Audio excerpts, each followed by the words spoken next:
Insya Allah kita akan segera memulai untuk sesi webinar kali ini, di mana pemateri kita yaitu Bapak Nur Widyasono sudah ada di ruangan Zoom bersama kita. Jadi mari langsung saja kita buka dengan ucapan Bismillahirrahmanirrahim. Baik, sebelum kita mulai, izinkan saya menyapa rekan-rekan sekalian. Assalamualaikum warahmatullahi wabarakatuh dan selamat sore. Kembali lagi ke webinar webinar ICE 3 yang pertemuan kedua ya, di mana nanti kita bakal membahas tentang Advanced Data Acquisition untuk IoT, di mana kita sudah kedatangan salah satu pemateri ya, ini juga dosen saya di JKF, Bapak Nur Widyasono. Halo Pak, gimana Pak kabarnya? Alhamdulillah, semua sehat. Sehat Pak, Alhamdulillah. Alhamdulillah. Pak, gimana Pak, puasanya lancar? Alhamdulillah. Ya Bapak, jadi ada webinar hari ini kita bakal membahas Advanced Data Acquisition for IoT ya Pak? Ya, salah satu dari luaran riset disertasi ya. Iya Bapak. Ya. Nah, itu ya teman-teman buat tema kita hari ini, di mana kita nanti bakal membahas gimana caranya data acquisition ataupun pengambilan data melalui IoT gitu ya. Oke, sini kita ada beberapa, sudah banyak ya, partisipannya sudah lumayan banyak. Mungkin perkenalkan juga, nama saya Raihan Azhar Lapandu dari Informatika Angkatan 2020, yang insya Allah pada webinar hari ini akan menjadi moderator dan insya Allah memandu sampai habis gitu. Baik, dikarenakan Pak Nur sudah siap Pak buat mulai materinya? Sebentar, saya share dulu ya. Siap Pak.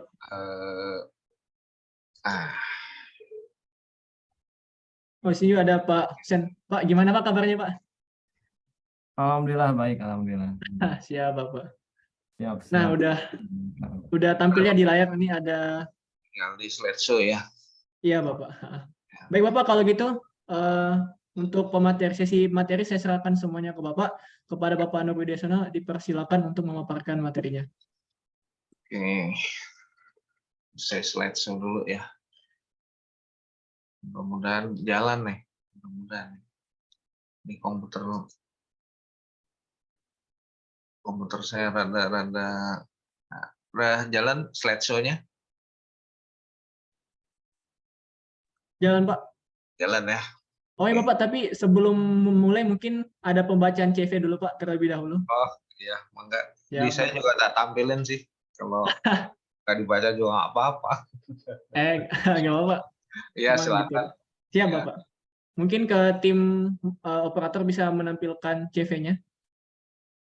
Ini saya stop dulu ya berarti. Siap Pak.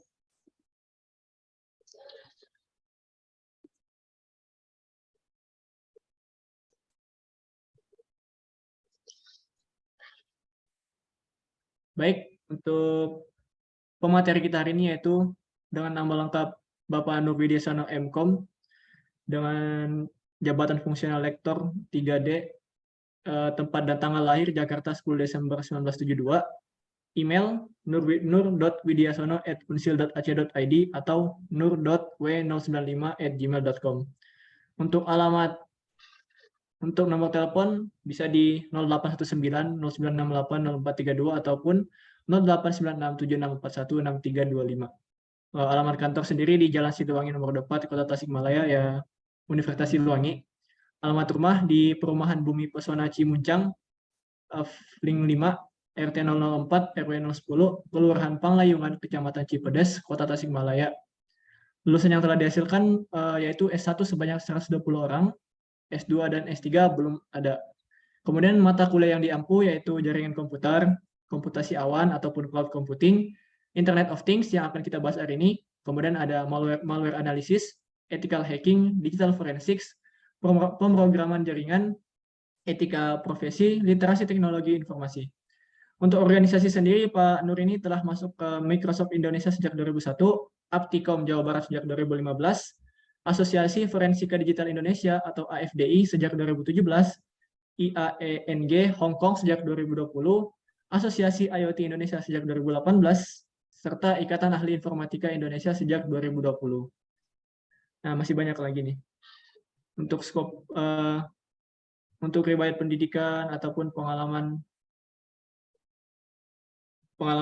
pengabdian masyarakat, dan juga mungkin Pak Nur sudah banyak mempublikasi artikel ilmiah dalam 5 tahun terakhir ya. Sudah banyak artikel ilmiah yang juga sudah internasional dan nasional ya Pak ya. Publikasi. Nah, dapat dilihat di layar ya teman-teman. Sudah sangat banyak publikasi Bapak Nur.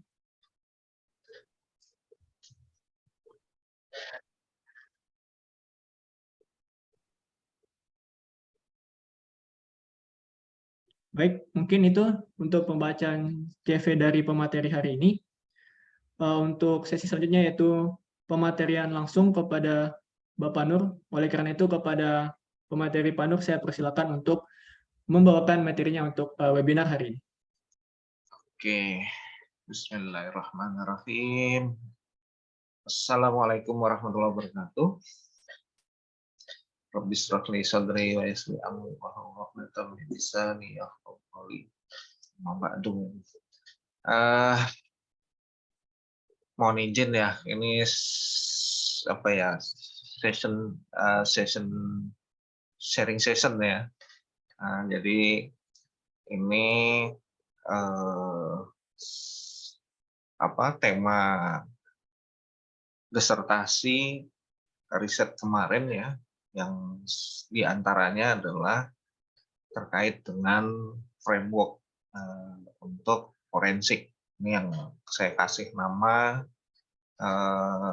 ada IoT ya, atau the Advanced Data Acquisition for Internet of Things. Tapi selain framework ada beberapa sebenarnya. Ada tiga tools yang mungkin bisa ke depannya bisa dijadikan landasan untuk pengembangan selanjutnya. Oke, kita next. Nanti kalau slide-nya mandek dikabari ya. Suara saya jelas ya? Jelas, Pak. Jelas ya, oke.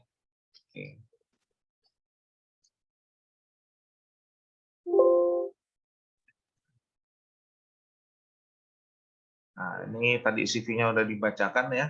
Ini sedikit pengalaman saya untuk di dunia profesional ya. Di grup Nasional Nobel Group itu dari tahun 94 ya, kuliah sambil kerja di Satelindo, itu zamannya masih JSM, masih di awal-awal ya. Di sana sudah ini. Kemudian di LAN Telekom sebagai sistem engineer untuk produk Passport LAN Message System. Itu isinya bagaimana kita bisa mengenkripsi message, ya, itu ada ratusan algoritma untuk kriptografi dan lain sebagainya gitu ya. Dengan software itu pengiriman message antar bank di seluruh dunia gitu ya. Nah, kebetulan salah satu klien saya adalah Bank Boston Amerika yang ada di Indonesia, dan beberapa perusahaan lain gitu ya, termasuk perusahaan ekspedisi, peti kemas dan lain sebagainya gitu ya. Kemudian di Pacific Satellite Nusantara ini provider perusahaan telekomunikasi berbasis satelit. Jadi backbone-nya itu ada sekitar 6 satelit untuk data dan multimedia gitu ya. Kemudian ya ini ya saya mendirikan ID System Engineers maupun PT Forensika Digital Nusantara. Ya masih berjalan ya, walaupun kemarin sempat mandek ya karena Covid dan karena sekolah gitu ya. Tapi insya Allah bulan Juni kita mau nyelenggarain pelatihan-pelatihan lagi. Mungkin nanti silakan kalau mau ikutan. Ya, oke. Nah, ini roadmap yang ada di kita ya, yang ada di Prodi Informatika, wabil khusus konsentrasi intelligence ya, artificial intelligence dan JKF ya. Ini kolaborasi riset sebenarnya, kolaborasi roadmap untuk riset. Jadi ada basic, kemudian ada pengetahuan terkait intelijennya itu sendiri, ya ada pengetahuan untuk aplikasinya, ya, dan nanti ada produknya apa gitu ya. Nah, supaya istiqomah dan konsisten gitu ya riset kita gitu, kita mau di spesialisasi apa, walaupun sebenarnya kita juga harus open ya, open minded atau terbuka cara berpikirnya ya. Ya kita basicnya itu juga harus kuat ya, terutama di bidang networking ya, sistem, dan ya yang menjadi dasar untuk penelitian selanjutnya. Nah, di sini kan ada banyak ya, kalau ngelihat roadmap-nya ini, ya luarannya ini loh yang menjadi kata kunci kan ada intelligent network, dan forensik gitu ya. Nah, ini kan ada kata kunci yang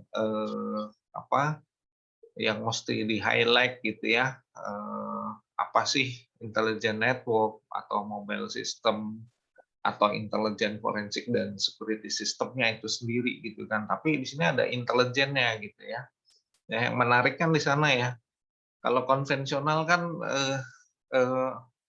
prosesnya itu agak lama gitu. Jadi kita perlu pengetahuan, yaitu tadi kalau kita lintas disiplin ilmu itu akan hasanahnya tuh akan semakin luas gitu. Cakrawalannya tuh luas gitu. Kita tidak tidak monoton itu aja gitu ya. Jadi banyak sekali setelah kita ini ya yang saya rasakan gitu ya. Justru kita semakin semakin bodoh gitu ya. Ternyata luas sekali itu, ilmu itu luas sekali gitu ya. Jadi kita belum ada apa-apanya gitu ya. Jadi makanya belajar sampai akhir hayat itu jadi sesuatu kata kunci yang ya memang harus kita lalui ya. Ya, belajar dari buayan sampai akhir hayat. Kita belajar terus, belajar dan belajar terus, selalu upgrade. Nah, ini menjadi salah satu dasar ya, acuan saya gitu ya untuk melakukan riset-riset selanjutnya gitu ya. Walaupun saya juga punya roadmap secara spesifik gitu ya, lebih dalam lagi gitu ya. Nah, ini kan hanya globalnya gitu ya. Oke. Nah, yang mendasari sebenarnya riset disertasi saya adalah ini ya, terkait dengan infrastruktur Internet of Things ya. Itu dia karena berjalan di platform atau infrastruktur yang sama dengan sistem sebelumnya gitu ya. Jadi punya potensi serangan cyber yang sama, gitu kan. Itu yang pertama. Terus yang kedua adalah banyak nih orang melakukan riset terkait dengan framework itu sendiri. Gitu ya. Umum digital forensik tapi sifatnya ya umum gitu ya, tidak dikhususkan pada bidang IoT saja gitu. Nah, sehingga ini menjadi sesuatu yang menarik sebenarnya untuk di IoT itu seperti apa framework yang bisa adaptif gitu ya, yang bisa cocok gitu ya untuk investigasi di lingkungan berbasis Internet of Things. Karena Internet of Things itu sendiri cukup luas. Dia punya kaitannya dengan nanti ada ke cloud computing-nya, dia ada sifat komunikasinya yang pasif dan kita bisa by remote, bisa segala macam itu akan jadi jadi tantangan tersendiri gitu. Nah, itu bagaimana sebenarnya untuk di dunia yang seperti itu gitu ya. Kemudian latar belakang lainnya adalah masalah reliabilitas data digital evidence. Jadi itu akan jadi pertanyaan. Sebenarnya bagaimana sih untuk mendapatkan bukti data digital ya supaya ini layak untuk disajikan di persidangan gitu yang cocok gitu ya, apa bukan cocok ya, tapi datanya tuh utuh gitu ya, integritasnya itu utuh, apa bisa dipertanggungjawabkan gitu di persidangan dan bisa dibuktikan secara ilmiah gitu ya. Nah, itu bagaimana yang harus dilakukan? Caranya seperti apa gitu ya supaya datanya itu tidak tidak terkontaminasi gitu ya. Nah, kemudian latar belakang lainnya adalah karena perangkat IoT itu cukup banyak dan pertumbuhannya itu cukup pesat gitu ya. Sehingga ini jadi tantangan tersendiri, apalagi dia multi vendor, multi platform gitu ya. Makanya kalau seorang digital forensik analis dia harus dituntut bisa multi platform ini. Jadi jangan cuman taunya Windows aja gitu ya, Windows-nya udah gitu Windows client gitu ya, dia nggak pernah ngotak-ngatik sisi servernya seperti apa gitu ya. Nah itu tidak boleh seperti itu. Kita harus benar-benar terbuka dan kita juga harus mengembangkan, harus update gitu loh dengan teknologi yang ada sekarang gitu ya. Ya kayak saya udah setengah abad begini juga masih tetap harus update kan ya, belajar tentang data science. Wah, apa itu ilmu tentang data gitu ya. Itu mau nggak mau, suka atau tidak suka itu eh, kita harus belajar juga gitu ya. Jadi apalagi yang muda-muda gitu ya. Gitu. Nah, ini flow risetnya seperti ini. Jadi biasa ya dalam hal riset kita juga harus belajar tentang studi literatur review ya, kita belajar baca jurnal ya. Ini dari 500-an jurnal, jujur saja saya disertasi saya itu dari 500 jurnal, saya filter sampai akhirnya ada sekitar 5 atau 6 jurnal yang memperkuat bagaimana kita bisa memulai gitu ya untuk melakukan riset yang dasar yang menjadi kuat kita melakukan riset ya. Kemudian kita membuat atau roadmap-nya gitu ya, mau apa, tahapannya seperti apa ya, itu kita harus susun ya. Kemudian otomatis kita juga harus melakukan observasi ya terkait perkembangan Internet of Things itu sendiri ya, seperti apa, karakternya seperti apa ya. Ini saya pecah-pecah lagi jadi riset-risetnya mahasiswa ya untuk tugas akhir gitu ya. Ya, ini ada beberapa sebenarnya, bahkan di 2015 sudah diselesaikan juga gitu ya. Kemudian preparation system ini kita menyiapkan lab-nya ya, kita membuat simulasi di lab ya, lokal-lokalan saja, syukur ada internetnya gitu ya. Itu kita coba lakukan simulasi terkait Internet of Things, perilakunya, kemudian kalau ada serangan seperti apa ya, kita buat skenarionya, beberapa skenario. Kemudian bagaimana mengamati tadi data traffic yang ada di layer 5 ya, untuk kita tangkap gitu ya. Kemudian selanjutnya adalah terkait tadi ya, pemetaan riset sebelumnya ini ya, di literatur review tadi kita harus membuat matriks risetnya dulu di sini supaya kita nanti bisa melakukan evaluasi terhadap framework yang ada sebelumnya gitu ya. Penelitian sejenis banyak sebenarnya yang melakukan penelitian tentang framework ini gitu ya, untuk di Internet of Things gitu ya. Dan mengklaim bahwa ini lebih baik itu ya saling mengklaim lah, cuman ya itu sah-sah saja, silakan saja. Ini cuma ya nanti dibuktikan dengan nanti publikasi dan lain sebagainya ya, labnya seperti apa gitu ya. Kemudian dari framework yang banyak tadi gitu ya. Itu coba kita buatkan matriks plus minus tahapannya sampai nanti kita lakukan normalisasi terhadap framework tadi gitu ya. Kita filter sampai dia nanti mana tahapan yang cocok dengan pola-pola yang ada di lapangan nanti terkait dengan Internet of Things itu sendiri gitu ya. Kemudian nanti setelah itu kita lakukan uji coba skenario yang kita buat tadi. Kasusnya mau seperti apa?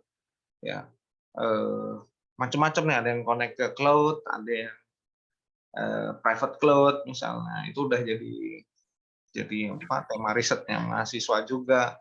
Ya, kemudian terhubung ke mobilenya dan seterusnya. Nah, kira-kira dari hasil itu tadi maka nanti bisa kita simpulkan rekomendasi the advanced data acquisition for Internet of Things tadi ya. Gitu. Nah, tadi kan ada tahapan literatur review ya. Nah, ini jadi dari sekian ratusan jurnal gitu ya. Ternyata menarik juga gitu ya. Dasar-dasar yang menjadi kita melakukan riset selanjutnya gitu ya. Problem-problemnya tuh apa gitu ya, yang terkait dengan infrastruktur kalau ada IoT-nya itu sendiri ya. Ini yang saya highlight ini ya, kalau udah ngomongin IoT itu pasti dia nanti ngomongin ke cloud computing, kecepatan transfer datanya, masalah penyimpanan ya, masalah triple A-nya untuk security-nya gitu ya, ada nggak nanti pencatatan log-nya ya, kemudian fiturnya yang ada di perangkat tersebut gitu ya. Ini ada sebentar. Kemudian masalah bukti, tantangan lain itu bagaimana mengidentifikasi bukti-bukti tadi yang ada korelasinya nggak dengan kasusnya tadi ya. Kemudian mengumpulkan, melestarikan, kemudian melakukan analisisnya, ya. Kemudian bagaimana yang keterkaitannya dengan bukti-bukti tadi, apakah ada jenis serangannya seperti apa dan seterusnya, gitu ya. Kemudian dari risetnya Harbawi ini menyatakan bahwa perangkat IoT itu dirancang bekerja secara pasif dan mandiri. Nah, ini tentu juga ya kalau infrastrukturnya nggak bagus, ini akan jadi masalah gitu ya. Sehingga problemnya itu, pertanyaan-pertanyaan adalah yang terkait framework-nya, ya, framework forensik pada IoT seperti apa sih? Kemudian nanti bagaimana, ada nggak algoritma gitu ya, atau kalau kita bikin alat gitu ya, ini sebenarnya jadi alat sebenarnya, cuman alatnya ini masih belum selesai, sudah wujudnya ada gitu ya, cuman masih masih prototype dan masih banyak kekurangan di sana sini. Nah, nanti bisa dikembangkan lagi ya, ini pakai Raspberry Pi ya. Bagaimana nanti algoritma itu dia bisa mendeteksi jenis perangkat IoT-nya itu sendiri, ya. Karakteristiknya, kemudian seperti apalah, kayak tool-nya GFI Network Analyzer lah ya, kurang lebih seperti itu. Kemudian karakteristik dari data digital evidence pada perangkat IoT sendiri. Makanya kemarin ada TA-nya siapa ya, Lulu ya, klasifikasi, bahasanya klasifikasi gitu kan. Padahal ada 2 tuh klasifikasi perangkat, cuma 2. Cuman karena berpikirnya, wah nih klasifikasi tuh udah mesin learning, padahal nggak juga gitu. Itu pranknya saya gitu ya. Saya prank gitu. Jadi itu sebenarnya ada 2. Kalau perangkat itu ada perangkat IoT yang menggunakan media penyimpanan tambahan ya. Dia ada memory card-nya, dia punya DVR gitu ya. Kalau dia ada CCTV ya, CCTV sekarang kan juga pakai memory card ya. Nah, DVR-nya ada yang pakai DVR, kemudian macam-macam ya. Nah, itu kan perlu kita harus tahu juga itu. Kalau ada DVR-nya atau ada media tambahan, berarti dia bisa dua, ya, atau salah satu, apa bisa data live acquisition atau bisa read block acquisition gitu ya. Kemudian aduh, kok diem ini. Sebentar. Oke.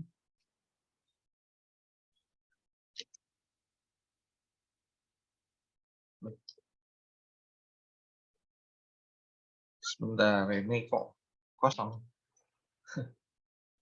Udah saya siapkan kok kosong. Sebentar.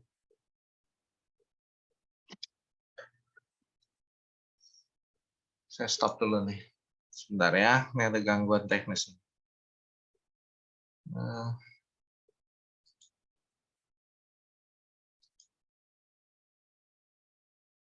Loh. Aduh, bahaya ini. Kenapa Pak? Ada gangguan teknis? Iya, ternyata saya lupa simpan. Kok hilang? Aduh, ya wes lah. Sebenarnya menarik, tadi udah saya buat, kok aduh, ini halamannya berkurang ya. Sebentar. Jadi saya pakai yang slide. Pak, kalau mau juga bisa di-share dari operator di sini aja. Oh iya, boleh deh. Yang PDF-nya ya. Iya. Ya, coba deh. Untuk tadi udah saya simpan PDF ya. Kok yang di saya hilang ini? Nah, oke, di next aja ya.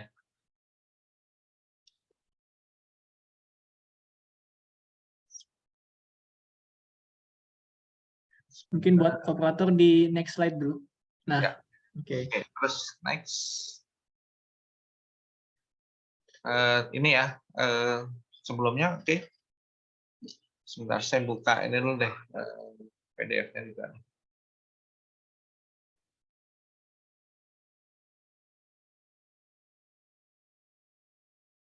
Sebelumnya ya, sebelumnya. Ada lagi, satu lagi? Sebelumnya?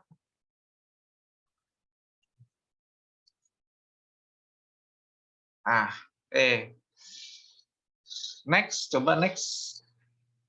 Nah, ini ya, itu yang saya highlight ada smart network ya, dari C4. Ada smart network, ada intelligent gitu ya. Kan tadi sesuai roadmap tadi ya, ada intelligent forensik di sini. Kemudian ada yang saya highlight lagi masalah privasi. Kemudian masalah komunikasi. Kemudian bagaimana penyimpanan data yang aman.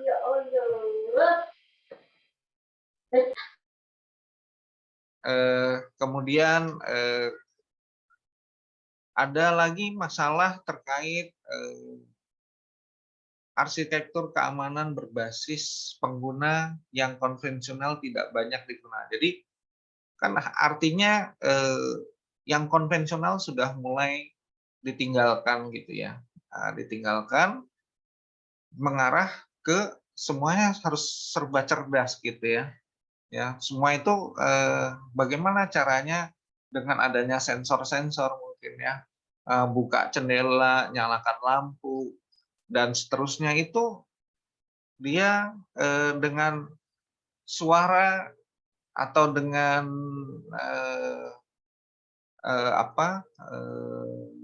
trigger tertentu gitu ya, dia otomatis terbuka jendelanya secara otomatis atau dan lain sebagainya lah ya. Itu ada banyak cara. Gitu. Kemudian terkait dengan karena banyaknya perangkat IoT itu yang dipakai gitu ya. Jadi banyak simpul-simpul yang rentan dengan masalah keamanan ya. Sekarang semua perangkat IoT itu pakai access point ya. Kalau access point kan artinya lewat udara ya, bisa saja kan dengan frekuensi tertentu ya, kita bisa mengintercept dari frekuensi itu, sehingga kita bisa masuk ke infrastruktur yang ada di dalamnya, gitu ya. Nah, di sini jadi perlu juga di situ ya, bagaimana sih menguji ini pentest security-nya gitu ya, menguji terkait keamanan infrastruktur berbasis IoT tadi. Kemudian kalau ada serangan, bagaimana nih mengidentifikasinya dari perangkat IoT yang kena tadi, gitu ya? Apakah sama ketika terjadi distribute denial of services atau denial atau DOS ya, DDoS itu perangkat IoT-nya itu berjalan dengan baik, gitu kan? Nah itu jadi persoalan gitu, ya. Oke, next berikutnya. Nah ini belum saya highlight. Nah jadi di berikutnya itu di sini dinyatakan si sama Orazio ini belum ada gitu ya. Tidak ada alat yang untuk melakukan proses dokumentasi dan pengumpulan data digital evidence ya. Ya meskipun yang dilakukan secara forensik. Nah, sehingga di sini jadi trigger buat saya gitu kan. Masa iya sih kita tidak bisa membuat alat untuk ini gitu ya. Ya, kemudian di sini ada juga image forensik ya, perangkat IoT. Nah, ini masih sangat terbatas gitu ya. Nah, sehingga riset problemnya yang saya ini adalah bagaimana sih proses pengumpulan data digital evidence, apakah data live atau red block atau keduanya atau salah satu gitu ya. Kemudian bagaimana dari hasil tangkapan data tadi gitu ya, supaya kita bisa melakukan melakukan analisa itu lebih cepat gitu loh. Kalau secara konvensional ya sudah ketika buka WireShark, TCP follow stream-nya dibuka itu isinya heksadesimal semua gitu kan. Kalau untuk orang awam gitu ya, nah ini apa maksudnya? Terus bagaimana mengekstraksi session yang ada di jalur data yang ada di setiap session traffic data tadi, kita bisa mengeluarkan mengekstraksi filenya gitu kan. Dan kalau ada file kan biasanya orang kalau kirim email kan ada file attachment gitu ya, atau ada kalau di FTP dia upload download file itu kita bisa tangkap juga gitu kan. Nah, sehingga bagaimana sih mengekstraksi file-file itu gitu kan. Nah, kemudian masalah berikutnya, bagaimana ketika nanti terjadi perubahan ekstensi file. Jadi perubahan ekstensi file itu bisa saja karena ada perubahan sistem, karena ada yang memang sengaja dilakukan untuk menghindari aktivitas digital forensik itu sendiri, atau nanti ada istilah anti digital forensik gitu ya, dan seterusnya. Oke, next. Nah ini dari sekian banyak framework gitu ya, saya coba yang menjadi rujukan internasional gitu ya, sebelum kita ngomongin framework-frameworknya orang gitu ya. Punya orang nih seperti ini hasil risetnya begini. Nah ini adalah lembaga-lembaga gitu yang memang yang memang digunakan di negaranya masing-masing gitu ya, terkait framework yang menjadi rujukan di negaranya masing-masing tadi. Dan ini bahkan bukan di negaranya, bahkan untuk para peneliti pun tidak lepas dari ini gitu ya. Ini lumayan gitu ya, lumayan stage-nya tuh ada yang sampai 9 nih. Kalau yang India ini 9 langkah, tapi yang dipakai nanti cuma satu saja gitu dari sekian banyak ini. Jadi ya udah ribet urusannya gitu ya, melakukan investigasi A sampai Z, tapi yang ternyata yang dipakai cuma satu saja, kan itu wasting time gitu ya. Secara waktu udah sangat menguras waktu dan ini juga gitu ya. Kemudian ada yang paling sederhana ini. Kemudian ITV ini Ini tesisnya eh, Pak Ruhwan ya, ini waktu S2-nya gitu, ini khusus untuk di perangkat mobile gitu. Jadi kenapa saya masukkan ini? Karena perangkat IoT itu pasti dia kalau mau remote segala macam kan pasti menggunakan handphone gitu atau smartphone gitu. Nah, ini juga seperti apa gitu ya. Kemudian ya ada the Advanced Data Acquisition Model, ini risetnya Mr. Adam ya, Richard Adam gitu ya. Yang pernah saya kritisi juga waktu tesis, ada kelemahannya juga, dan di disertasi ini pun saya gunakan menjadi rujukan juga karena tahapannya itu cukup sederhana, tapi tidak sesederhana itu gitu ternyata di dalamnya gitu ya. Karena memang harus ada langkah-langkah strategis lainnya dengan mempertimbangkan framework-framework atau langkah-langkah yang digunakan di organisasi lain gitu ya. Oke, next. Nah, ini luaran gitu ya. Ternyata kalau di split, dipecah-pecah itu ya seperti ini gitu ya. Sebenarnya masih ada satu lagi kotak, cuman nggak saya tampilkan karena memang masih belum selesai ya, boleh dikatakan belum selesai, masih ya 50% lah. Nah, ini luaran. Jadi kalau di S3 itu kontribusinya apa sih, risetnya itu kan juga jadi pertanyaan gitu ya. S1, S2, S3 itu perbedaannya kontribusi risetnya itu yang benar-benar apa gitu ya, yang kira-kira bisa bermanfaat ya untuk banyak orang gitu ya, apalagi untuk di bidang yang kita tekuni ini gitu ya. Nah, di samping framework tadi gitu ya, ini ada aplikasi PCAP Analyzer ini juga jadi TA-nya mahasiswa gitu ya. Signature Analyzer juga TA-nya mahasiswa, dan di 2015, angkatan 2015 ya. Gitu ya. Jadi luaran-luarannya itu gitu ya.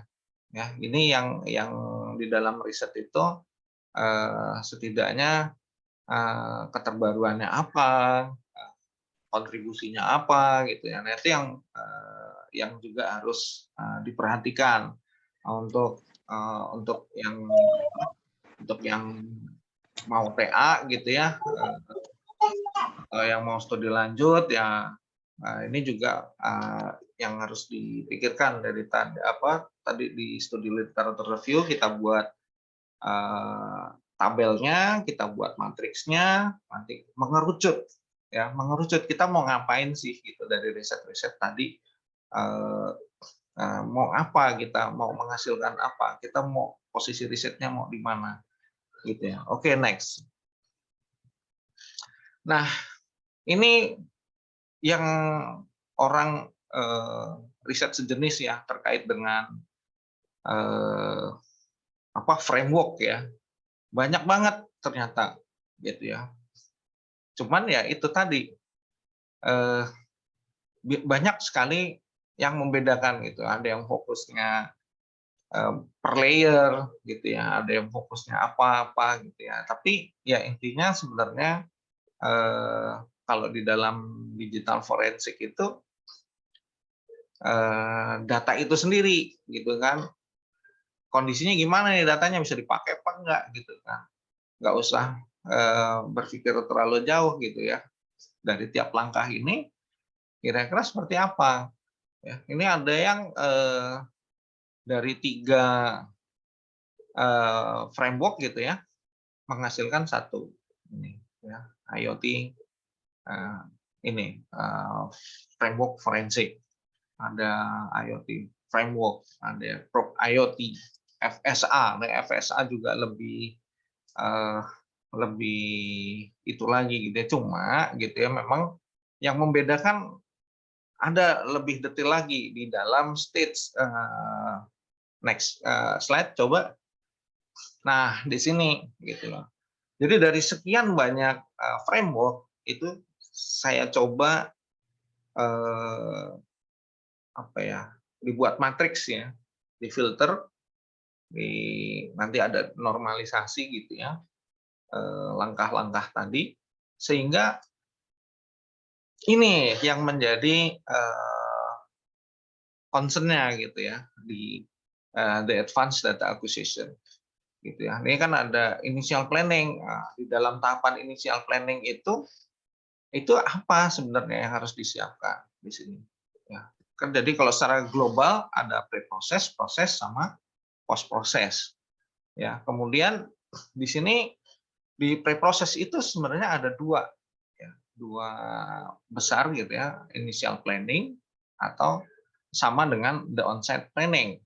Nah, di initial planning itu sendiri, nah ini yang dilakukan adalah preparation, persiapan mulai timnya, surat tugas, kemudian perangkatnya apa gitu yang harus dibawa ya. Kemudian apa yang kira-kira diperlukan di lapangan apa ya. Kemudian identifikasi masalah dulu. Masalahnya apa yang ada di IoT itu? Benar, apakah hanya serangan biasa ataukah terkait dengan masalah misalnya ada kasus lainnya gitu ya. Nah, itu harus teridentifikasi. Nah, ketika di lokasi di the on-site planning, nah ini kenapa kok di sini ada approach strategi? Ya, karena perangkat IoT itu beragam, ya.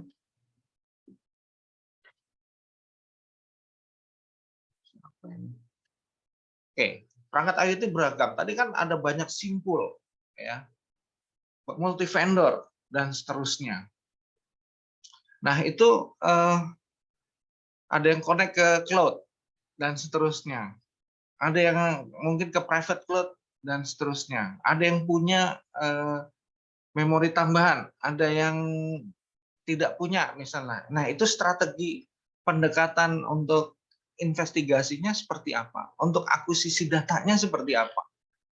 Nah, ini jadi pendekatan strateginya ini apa yang harus dilakukan? Kemudian setelah ditentukan pendekatannya tadi seperti apa, barulah nanti mengumpulkan evidence-nya. Ya. Kemudian apa tadi? Bagaimana caranya mengcapture semua yang ada di TKP? Karena ini juga kan beragam ya. Nanti di TKP seperti apa itu macam-macam.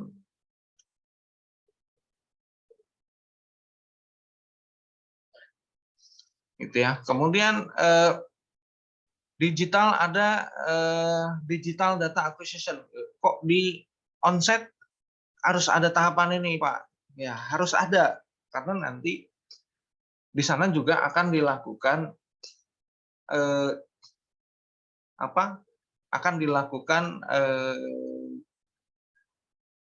kalau ada media ya kita juga harus melakukan di tempat ya, mengakuisisi data, dilihat juga lagi apakah secara write block.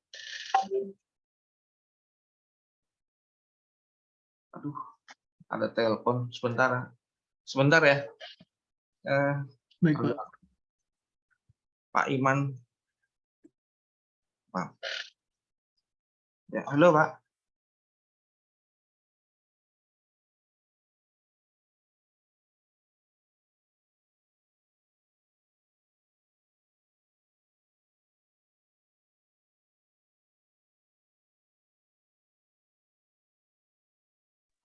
Untuk para peserta harap tunggu sebentar ya, rekan-rekan sekalian, dikarenakan pemateri kita sedang ada urusan sebentar.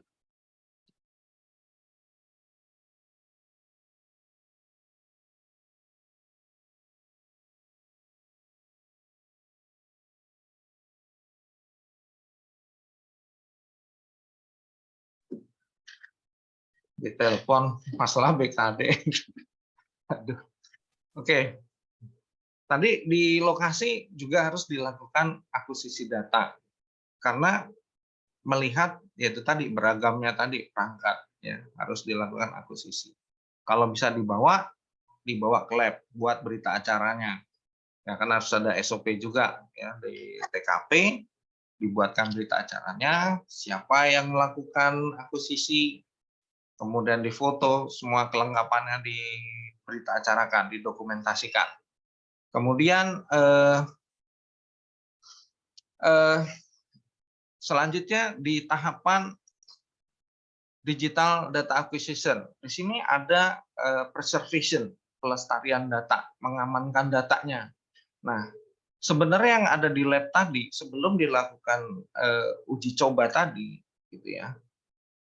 Sebelum dilakukan uji coba tadi, bukan uji coba ya, pengujian ya, membuktikan secara ilmiah, gitu ya. Itu bukan alat bukti yang aslinya, tapi dibuatkan image-nya dulu, gitu ya. Jadi nilai hash-nya berapa, itunya berapa, tuh harus cocok dulu nih antara yang di lapangan tadi dengan yang ada di lab. Bisa aja kan, contoh kayak kasusnya Sambo kemarin gitu ya, kalau ada banyak skenario gitu ya, alat buktinya udah tercemar gitu ya, ada yang dihapus, ada yang ditimpa segala macam. Nah itu perlu di sini dilakukan proses imaging, ya, imaging digital data evidence. Nah ini harus dilakukan gitu loh. Jadi jangan menggunakan data asli supaya nggak rusak gitu, karena data itu kan mudah menguap ya, mudah hilang. Kemudian habis itu divalidasi gitu loh, ya, dicocokkan antara digital data yang ada di lokasi, dibawa ke lab, itu juga harus ada berita acaranya, harus ada dokumentasinya, kemudian dilakukan validasi, benar nggak sih bukti datanya itu gitu ya, nilainya sama nggak gitu ya. Nah itu nanti silakan di lab dicatat gitu ya, dicatat gitu, dokumentasikan. Nah, setelah itu baru dilakukan pengujian, ya, dianalisis, dibuatkanlah hasil analisa tadi, dibuatkanlah laporannya gitu yang di lab tadi. Nah di presentation ini kan penyajian di prosesnya itu penyajian di persidangan gitu kan, ketika diminta menjadi saksi ahli gitu ya.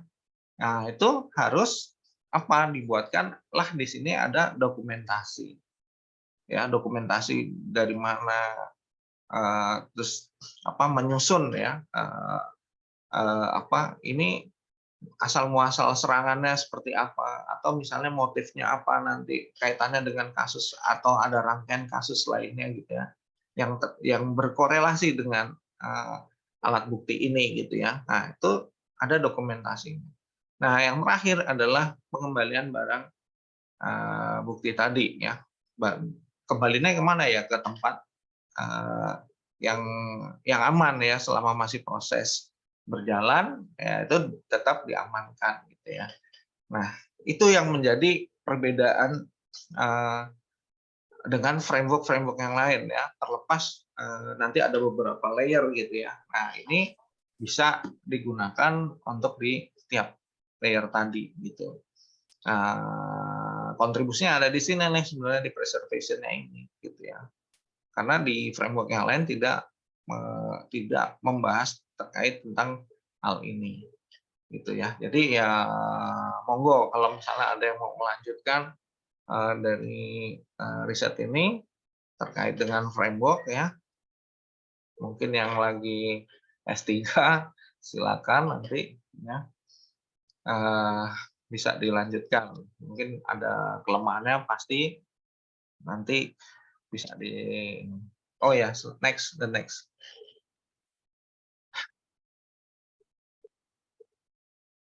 Nah, ini adalah luarannya ya, aplikasi yang saat ini versi satunya lah ya.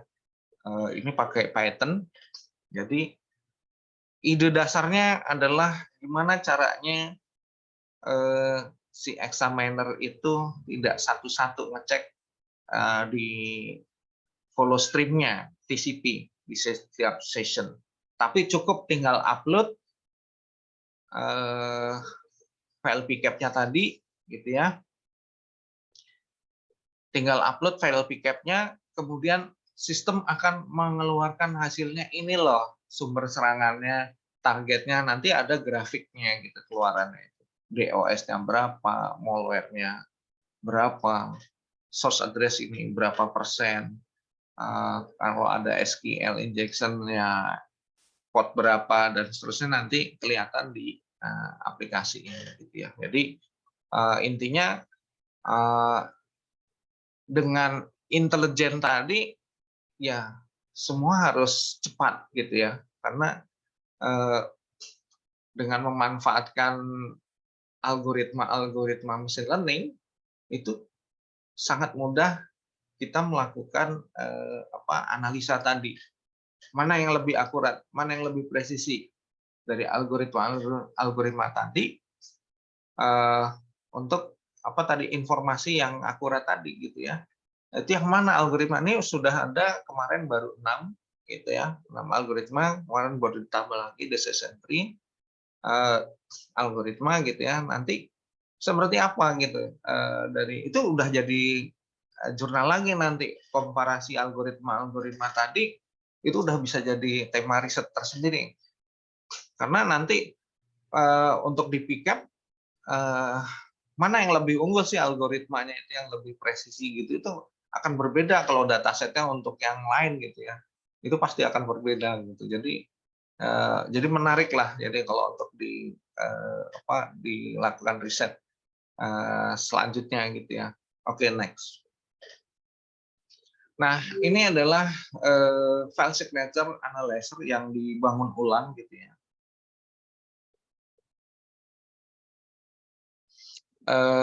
Yang dibangun ulang, yang dikerjakan kalau nggak salah Yayu ya, tidak seperti ini displaynya karena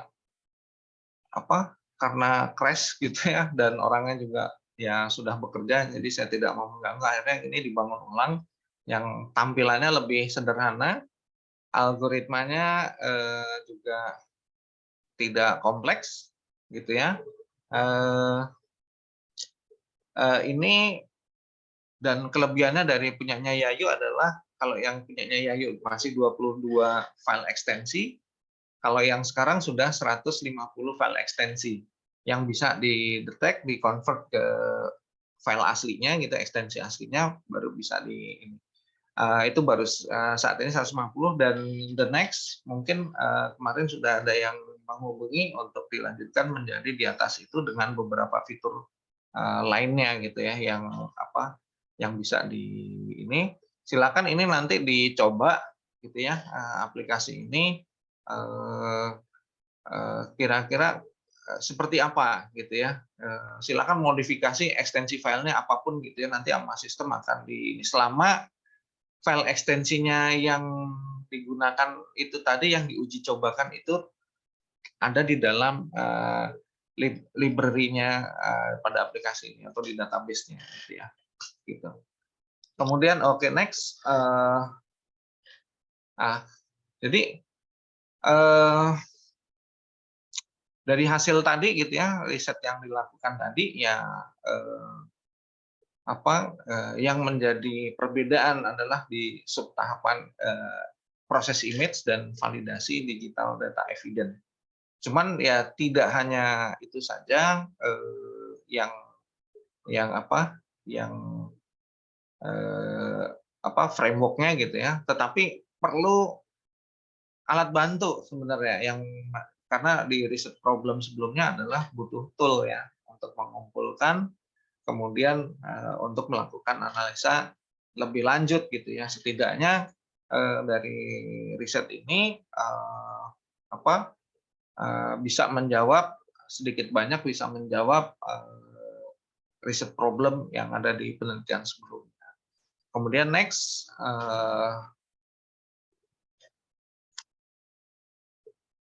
Nih, potensial riset nih kalau mau lanjutin, silakan yang untuk PCAP analyzer-nya tadi memanfaatkan lebih dari 7 algoritma machine learning ya, di aplikasi tadi. Kemudian file signature analyzer mengembangkan beberapa fitur ya. Fiturnya banyak sebenarnya. Yang menjadi catatan kemarin dari sidang ya, silakan nanti kalau ada yang tertarik bisa japri saya. Kemudian yang membangun Smart Blackbox Network Forensic Analyzer ini juga lagi juga proses digarap ya. Ini untuk disertasinya Pak Ruhwan ya. Ini untuk salah satu disertasi, luaran disertasinya gitu ya. Kemudian ke depan yang perlu dijadikan catatan penting, kita harus punya portal aplikasi gitu ya, aplikasi-aplikasi yang khususnya wabil khusus untuk digital forensik gitu ya. Dari di portal itu ada aplikasi Pickup Analyzer, ada aplikasi File Signature Analyzer, ada aplikasi image atau video gitu ya, analyzer. Jadi video ini boleh gitu ya, nanti apakah ini video asli ataukah hasil rekayasa, ataukah image-nya itu image hasil image foto itu hasil rekayasa file atau bagaimana, itu bisa kita buatkan aplikasinya gitu ya. Jadi ada portal isinya aplikasi-aplikasi yang untuk digital forensik ya, digital image analyzer. Lainnya kalau tertarik boleh nanti japri, japri atau nanti kita diskusi lebih lanjut gitu ya. Selanjutnya ini kalau mau nanti diskusi atau mau konsultasi, riset bareng, kolaborasi, monggo. Ya mungkin kalau ada mahasiswa di luar Onsil silakan ya, saya terbuka saja ya. Oke, next. Nah ini insya Allah bulan Juni ya, setelah semua aktivitas di Denpasar selesai, saya akan buka lagi kelas ini ya, full package ya. Kalau saya lihat banyak, karena kemarin banyak angkatan COVID nih, kualitinya saya rasa banyak yang turun ya. Ya, networking base konsepnya masih belum ini, jadi untuk di mata kuliah advance-nya jadi agak ketinggalan, jadi networking-nya ini saya coba buka kelas lagi, insya Allah dengan adanya ini kualitas riset-risetnya jauh lebih baik lagi gitu ya. Ini 200 jam belajar ya, jadi seminggu tuh 40 jam ya, Senin sampai Jumat. Nah, ini ya 200 jam ya. Nanti diatur-atur untuk schedulingnya supaya bisa genap 200 jam. Ya mudah-mudahan dengan event ini bisa membantu mahasiswa yang masih galau risetnya. Soalnya di sini di event ini saya juga berdiskusi untuk masalah riset, masalah tugas akhir, yang tertarik apa, minat di mana, dan seterusnya. Insya Allah dengan ini bisa bisa lebih baik lagi lah, kira-kira seperti itu. Mungkin itu ya. Aduh, mohon maaf slide-nya malah yang punya saya belum kesimpan ya. Silakan jika nanti ada yang mau didiskusikan atau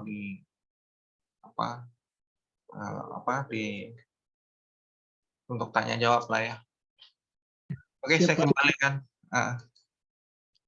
Baik Pak, terima kasih atas pemateriannya yang sangat luar biasa ya tentang IoT serta ADA, Advanced Data Acquisition. Itu tadi untuk sesi pematerian. Sekarang kita masuk kepada sesi tanya jawab, namun sesi tanya jawabnya melalui link Slido yang telah diberikan oleh panitia di kolom chat. Nah, buat teman-teman nih yang pengen bertanya, boleh melalui link Slido yang ada di kolom chat. Mungkin dari panitia boleh nge-share lagi linknya, link untuk Slido-nya. Nah, untuk Slido-nya sendiri sudah ada 2 pertanyaannya yang masuk. Nah, pertanyaan pertama nih Pak, dari tanpa nama nih, Anonymous. Contoh real acquisition IoT yang sering kita temui. Mungkin langsung dijawab aja dulu Pak. contoh real kehidupan kita yang sering ketemu tentang namun memang banyak tantangan tuh, bagaimana langkahnya. Ya dilihat dulu nanti perangkatnya apa ya.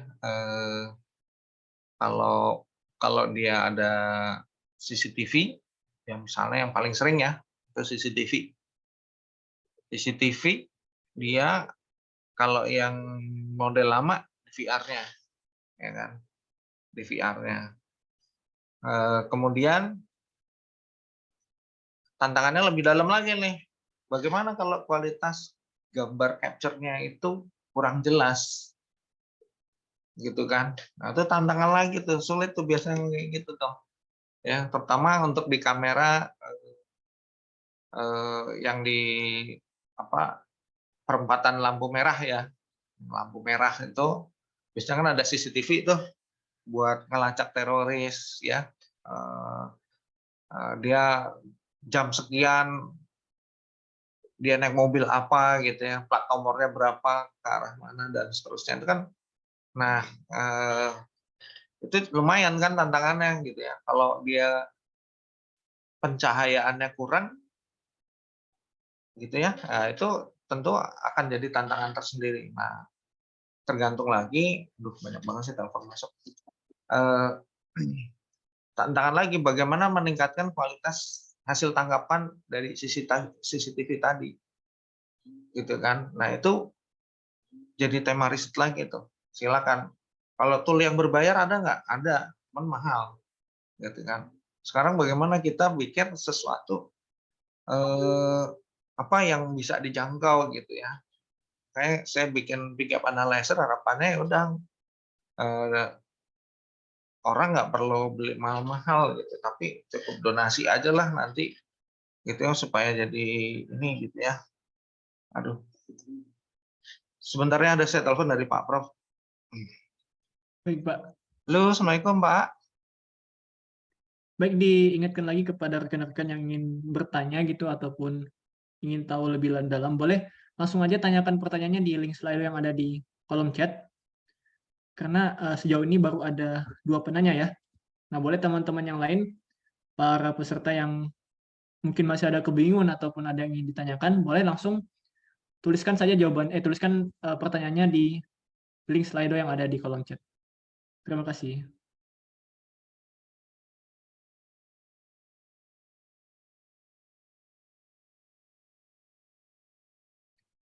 Misi Pak, belum di itu Pak mic-nya. Ah ya. Iya, sekadar nih biasanya pabrik-pabrik nih yang nanya nih biasanya orang praktisi. Siap. Ya, itu pasti IoT itu kan namanya juga IoT ya, things. Things itu kan bisa macam-macam perangkat deh. Ya, kita nggak tahu tuh things itu. Kalau yang saya scanner gitu ya dengan menggunakan tool Shodan itu di Indonesia itu yang muncul itu punyanya BMKG ya, yang ada di Indonesia tuh. Kalau yang smart office lainnya saya belum lihat tuh dengan tool itu gitu, pakai Shodan itu kedetek kan mana perangkat IoT-nya gitu ya. Nah, apalagi ini kalau SCADA biasanya kalau dia terkait dengan mesin-mesin produksi biasanya dia tidak dihubungkan ke internet, ya lebih sensitif resikonya. Ya, bisa aja misalnya dengan DLA VPN, itu misalnya gitu ya. Kalau ada VPN-nya DLA VPN, kemudian di VPN itu si sistem SCADA-nya ini dihubungkan gitu ya supaya si adminnya atau yang punya otoritas untuk mesin SCADA-nya itu bisa terhubung gitu kan. Tapi dia tidak dikonekkan atau dihubungkan ke internet langsung. Nah, biasanya IoT itu sendiri kan gimana caranya sesuatu itu bisa terhubung ke internet gitu kan. Sedangkan internetnya itu sendiri kan tidak aman gitu kan, ya nggak? Nah, bagaimana kalau misalnya sesuatu yang sensitif ini ditaruh di internet gitu kan? Kan berbahaya gitu ya. Kecuali misalnya dia lewat jalur VPN gitu ya. Lewat VPN baru dari internet masuk di internetnya itu ada tunnel gitu loh. Ya, dari misalnya dari si adminnya ini remote dari rumah gitu kan. Dia nggak langsung lewat internet tapi dia lewat VPN dulu ya ke private networknya. Jadi seolah-olah dia ada di lokal area network gitu ya. Baru dia bisa terkoneksi ke sistem SCADA-nya itu untuk proses produksi gitu kan. Nah, itu silakan gitu. Nanti kalau ada kasus ya dilihat lagi kasusnya apa, apakah motifnya apa sih orang kok nyerang ke SCADA gitu kan. Apakah persaingan bisnis? Apakah ini dari internal atau dari eksternal gitu kan, persoalannya kan gitu nanti. Ya, nah itu harus diidentifikasi dulu gitu ya. Lihat case-nya apa gitu ya. Kalau misalnya memang ada kaitan dengan persaingan bisnis, ya mungkin nanti kita coba didalami lagi gitu kan. Ini sumber serangan dari mana? Tapi biasanya kalau fraud itu biasanya bukan dari luar sih kebanyakan. 90% itu dari dalam internal. Gitu ya. Terutama misalnya gitu ya, karyawan yang sakit hati gitu ya. Dia dikeluarin sepihak gitu ya. Tapi sistemnya lupa nih. Aksesnya nggak diganti gitu ya misalnya. Nah, bisa aja kan dan seterusnya gitu ya. Jadi tergantung nanti case-nya apa gitu ya. Gitu ya. Oke, apalagi di sini contoh real. Peluang kerja menjadi engineer di bidang real acquisition. Nah, ini bukan real acquisition ya, tapi digital forensiknya gitu ya. Justru gini, orang IT sekarang dituntut harus bisa digital forensik gitu loh. Ya. Gitu ya. Jadi kasusnya mulai dari mana ya? Dari kasus-kasus yang pernah ditangani di internal apa? Kalau udah punya pengalaman sebelumnya ya akan enak ya. Tapi kalau belum pernah ya gimana mau cerita gitu ya. Tapi kalau sudah punya misalnya kita bekerja di sebuah perusahaan gitu ya. Terus kita menangani banyak kasus di internal fraud gitu ya. Itu jadi portofolio gitu ya. Dulu saya sebelum kenal dengan digital forensik ini makhluk ini gitu ya. Sebenarnya waktu di IT saya menangani banyak kasus fraud gitu loh. Cuman saya nggak paham itu digital forensik apa gitu. Tapi saya paham teknisnya gitu ya. Misalnya di logistik ya itu ada manipulasi gitu ya. Itu kebuka semua. Kemudian ada invoice ya, kasus itu terbuka juga gitu. Ada banyaklah kasus yang di internal perusahaan gitu ya. Nah, makanya si orang IT ini dia harus bisa digital forensik gitu. Bahkan itu udah jadi tuntutan ya. Di samping dia bisa di spesialisasi apa gitu. Gitu. Ikut bootcamp kah? Kalau memang ada silakan. Nanti bukti kompetensinya untuk portofolio adalah sertifikasi internasional. Ya, CIFI. Kalau kemarin apa itu ya? Kemarin untuk TOT ya, untuk training of trainernya, gitu ya. Kemudian atau riset ya, riset kalau untuk di akademik ya riset. Tapi kalau untuk di industri ya sertifikasi kompetensinya apa itu jadi bukti yang kuat gitu bahwa kita kompeten di bidang itu gitu ya gitu. Bapak izin masuk Pak. Ya. Dikarenakan keterbatasan waktu mungkin untuk sesi tanya jawabnya kita akhir dulu Bapak. Buat rekan-rekan yang masih ingin bertanya mungkin boleh langsung kontak Pak Nurnya melalui email ataupun melalui WA ya Pak ya, boleh. Siap. Jadi untuk sesi tanya jawab sekarang kita akhiri. Eh, kepada pemateri mungkin Pak sebelum ditutup ada closing statement terlebih dahulu. Apa ya? Keep update nyulit itu kali ya. Ya, jadi ini masih muda-muda, ya silakan update nyulit lah. Spesialisasi apapun, silakan update nyulit dengan apa ya? Ya dengan banyak best practice ya, latihan, ngulik, gitu ya. Itu yang pertama, yang kedua ya silaturahim, ya.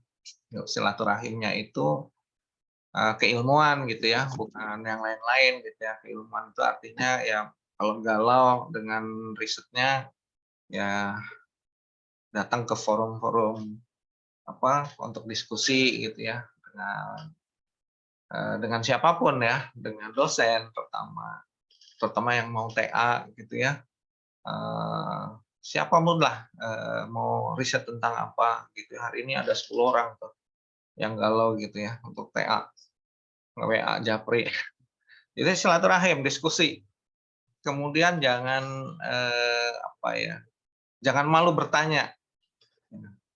Ilmu itu bisa datang dari manapun ya. Ya, saya aja kalaupun dari anak kecil, oh itu kalau saya memang belum tahu saya akan bertanya walaupun ke anak kecil gitu ya. Kan bisa datang dari siapa saja ya ilmu. Jadi silakanlah keep update nyulit ya. Kemudian ya kita harus terbuka juga dan satu hal lagi jangan pernah merasa apa ya puas gitu ya. Hauslah akan ilmu pengetahuan gitu ya. Karena ternyata ya semakin kesini ya saya semakin bodoh gitu ya. Ya malu gitu ya jujur aja. Jadi apa ya banyak hal lah ya yang mesti kita harus belajar gitu ya. Ya itu aja sih mungkin ya. Mudah-mudahan yang pemaparan saya juga siapa tahu gitu ya bisa apa tercerahkan gitu ya.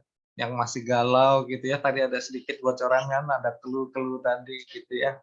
Nah itu kan bisa apa diolah lagi jadi riset-riset selanjutnya gitu ya. Ya tapi monggo lah itu kan monggo ya passionnya mau di mana, mau lintas disiplin ilmu monggo silakan. Itu ya lebih bagus lagi lintas disiplin ilmu ada apa data science-nya, ada forensiknya misalnya, ada sistem engineering-nya misalnya dan seterusnya itu silakan aja. Cuman memang dasarnya memang harus berdasarkan tadi ya riset-riset terdahulu gitu ya. Mudah-mudahan dengan begitu ilmu itu kan apa semakin berkembang gitu loh ya. Gitu ya. Jadi monggo lah. Ya, kalau saya terbuka saja silakan. Ya, silakan. Yang penting untuk yang masih kuliah ya cepat selesai dan dinyatakan lulus sudah. Setelah itu menghadapi kehidupan yang sebenarnya, pendidikan yang sebenarnya itu belajar kehidupan ya, dan mempersiapkan akhirat udah gitu aja, ya. Ini itu saja. Terima kasih Bapak atas closing statement-nya. Namun sebelum kita tutup ada ini Pak sesi penyerahan sertifikat secara simbolis. Ya. Baik. Nah ini Pak sertifikatnya sertifikat digital ini dah. Oke, ya. Thank you. Mungkin ada sesi dokumentasi dari operator atau gimana?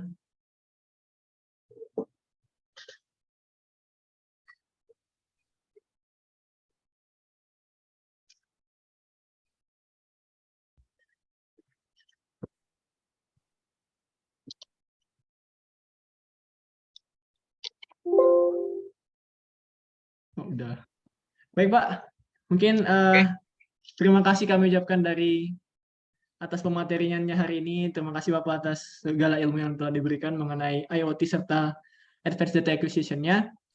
Semoga apa yang disampaikan dapat bermanfaat bagi kita semua yang mendengarkan. Ya. Terima kasih Bapak sekali lagi kami ucapkan. Oh ya Bapak, sebelum mungkin Bapak pengen gitu di sini nanti habis pematerian ini ada fun game, mungkin Bapak berkenan buat lihat ataupun ikut, boleh Bapak? Nah, lihat Silakan aja deh. Bapak. Lihat aja. Siap, siap Bapak, Panitia siap, aja siap. itu mah. Ya, baik Bapak Kabit, terima kasih banyak atas Ya, pemateriannya. Dan, sampai jumpa di mungkin di webinar-webinar berikutnya mungkin Bapak. insya Allah, insya Allah. Siap Bapak. Terima kasih banyak Bapak. Wassalamualaikum warahmatullahi wabarakatuh. Waalaikumsalam warahmatullahi wabarakatuh. Baik, seperti yang dikatakan tadi, ada sesi fun quiz dulu ya sebelum kita akhiri. Untuk panitia mungkin bisa disilakan untuk linknya, link quizzes. Nah, itu dia link quizesnya ya, rekan-rekan sekalian yang ada hadir di ruangan Zoom ini. Silakan buka linknya dan masukkan kode gamenya.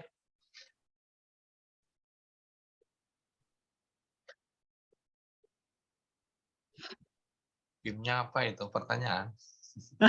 Mungkin apa kayak semacam post test lah. Oh, post test.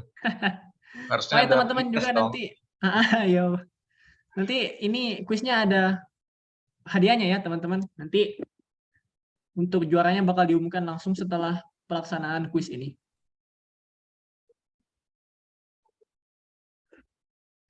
Yo teman-teman boleh langsung join quizzes.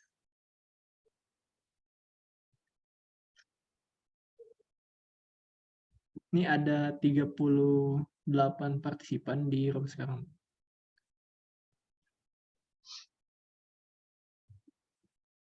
Ayo join ya teman-teman. Soalnya ini ada door prize juga.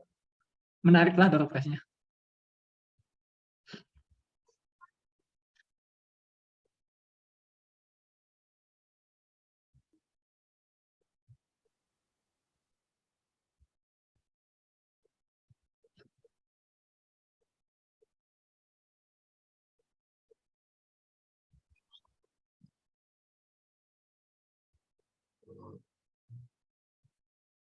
Jadi teman-teman sisa masuk linknya, kemudian masukkan kode gamenya.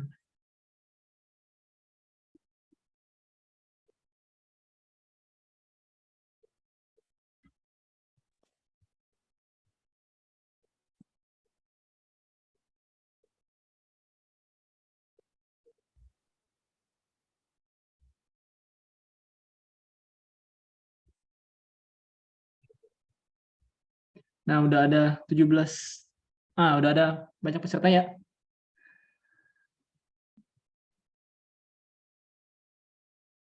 Boleh silakan yang belum join untuk masuk ke quizesnya.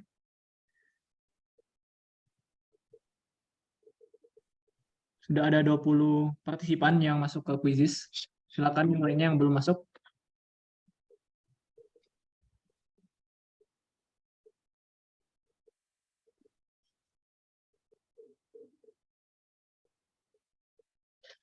Oke, dikarenakan waktunya, untuk operator boleh mulai aja langsung quizesnya. Wah, menarik nih. Iya, Pak. Nah, boleh nih kita lihat peringkatnya. Ada dari 22 peserta. Widih. Ayo, teman-teman Wah, langsung udah dijawab. mulai baru ikut nih padahal. Itu berapa pertanyaan itu? Ada berapa pertanyaan ya?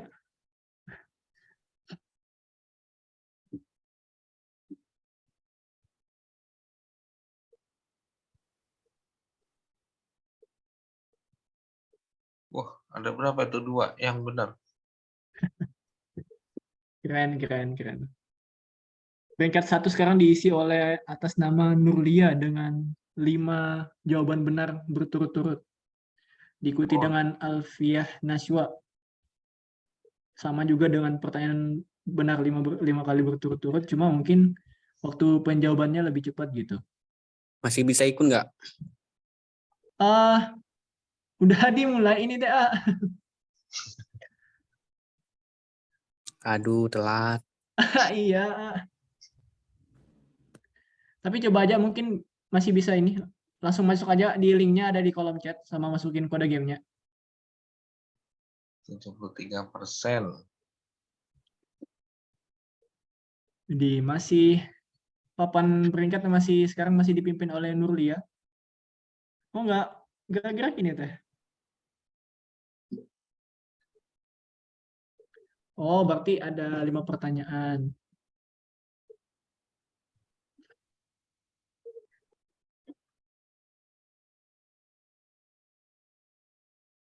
Dari berapa? 23. 23 Bapak, 23 partisipan. Hmm.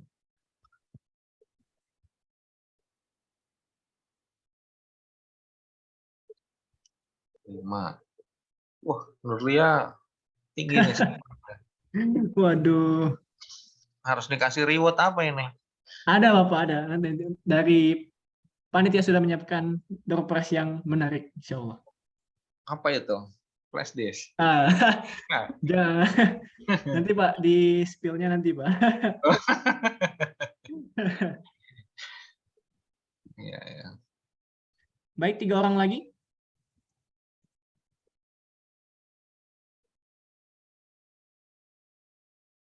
Oh, masih dipimpin oleh Nurlia. Cepat tulus Pak reward-nya. Haha.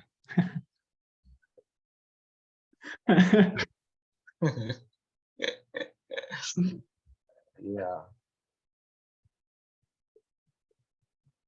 Iya, lulus tepat waktu tuh.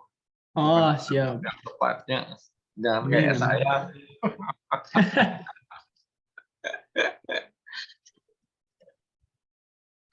Oke, mungkin karena 25 sudah selesai. Nah, udah kelihatan nih siapa pemenangnya nih. Kepada nama Nurlia dengan skor 9.920 nih.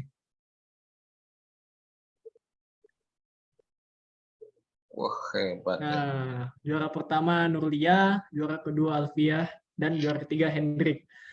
Tapi mohon maaf ya ke teman-teman, kita cuma ngambil juara satunya aja ini teh.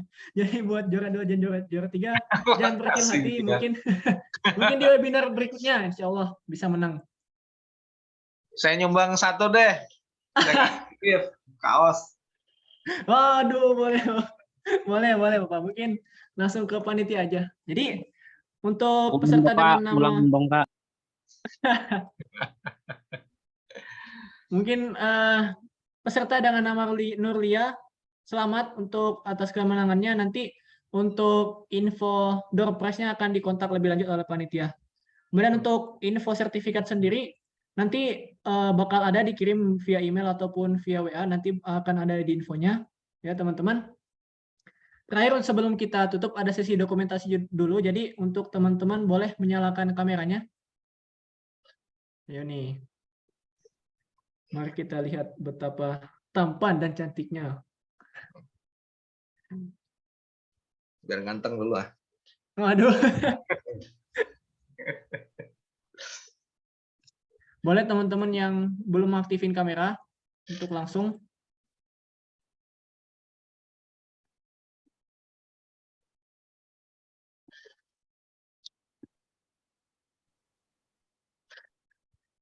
Ditunggu sampai 17.05.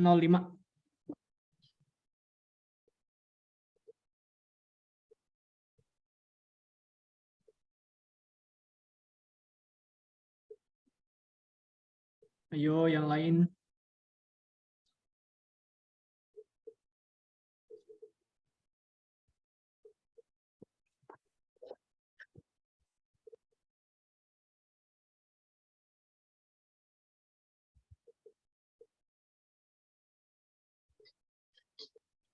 Yuk, ayo rekan-rekan.